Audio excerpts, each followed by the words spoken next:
ಸಮರ್ಥಿಸ್ಕೊಳ್ತೀರಾ ನೀವು ಇಂಥವ್ರನ್ನ? ಸಮರ್ಥಿಸ್ಕೊಳ್ತೀರಾ ಇಂಥವ್ರನ್ನ? ಸುನಿಲ್ ಕುಮಾರ್ ಅವರು ನಮ್ಮ ಜೊತೆ ಫೋನ್ ಅಲ್ಲಿ ಇದ್ದಾರೆ. ಸುನಿಲ್ ಕುಮಾರ್ ಅವರೇ, ಪಾಕಿಸ್ತಾನ್ ಜಿಂದಾಬಾದ್.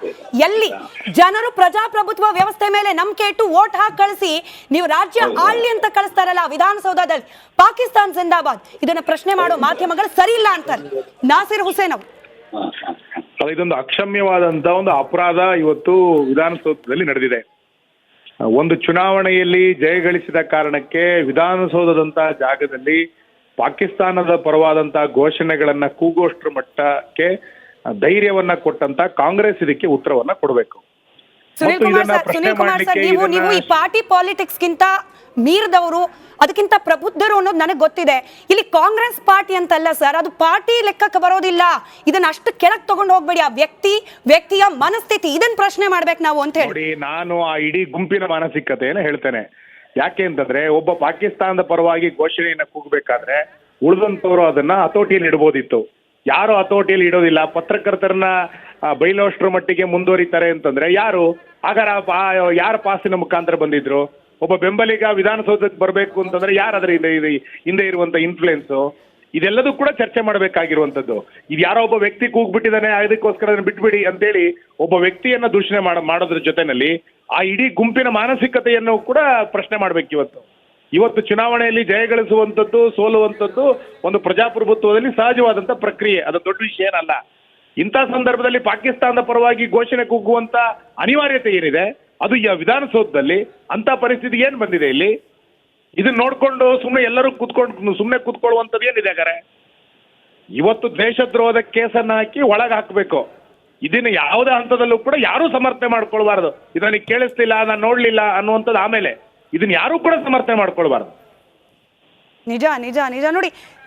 ರೈಟ್. ಧನ್ಯವಾದ ಸುನಿಲ್ ಕುಮಾರ್ ಅವರೇ. ರೇಣುಕಾಚಾರ್ಯ ಅವರು ನಮ್ಮ ಜೊತೆ ದೂರವಾಣಿ ಸಂಪರ್ಕದಲ್ಲಿ. ರೇಣುಕಾಚಾರ್ಯ ಅವರೇ, ಏನ್ ಹೇಳ್ತೀರಿ? ಒಂದು ರಾಷ್ಟ್ರದ್ರೋಹದ ಹೇಳಿಕೆ, ಮತ್ತೊಂದು ಕಡೆಯಲ್ಲಿ ಮಾಧ್ಯಮದವರ ವಿರುದ್ಧವಾಗಿ ದಾರ್ಷ್ಟ್ಯ.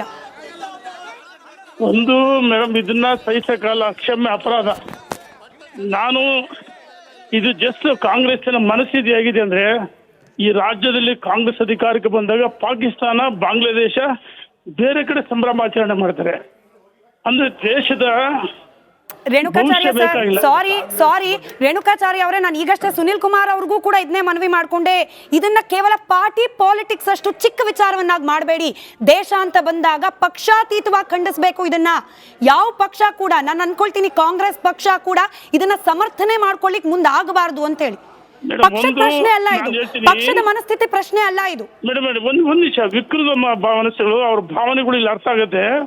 ನಾನು ಅವ್ರನ್ನ ಆಚರಿಸಿ ಗೆದ್ದಾಗ ಅವ್ರ ಬೆಂಬಲಿಗರು ಅವನಿಗೆ ಜಯಕಾರ ಆಗ್ಲಿ, ಅವ್ರ ಪಕ್ಷಕ್ಕಾಗ್ಲಿ, ಅವ್ರ ಮುಖಂಡರಿಗೆ ಜಯಕಾರ ಆಗ್ಲಿ, ಪಾಕಿಸ್ತಾನ ಜಿಂದಾಬಾದ್ ಸಹಿಸಕ್ಕಾಗಲ್ಲ. ಪಕ್ಷಾತೀತ ಖಂಡಿಸ್ಬೇಕು. ಮೊದಲು ಸಿದ್ದರಾಮಯ್ಯ, ಡಿ ಕೆ ಶಿವಕುಮಾರ್ ಉತ್ತರ ಕೊಡ್ಬೇಕು ರಾಜ್ಯದ ಜನರಿಗೆ. ಇಲ್ಲಾಂದ್ರೆ ಅವ್ರು ವಿಲನ್ ಆಗ್ತಾರೆ, ಹೆಂಗ್ ಸಹಿಸಂತಾರೆ? ಕಾಂಗ್ರೆಸ್ಸಿನ ಮನಸ್ಥಿತಿ ಆಗಿದೆ. ಈ ದೇಶದ ಬಗ್ಗೆ ಅಭಿಮಾನ ಇಲ್ಲ, ಗೌರವ ಇಲ್ಲ.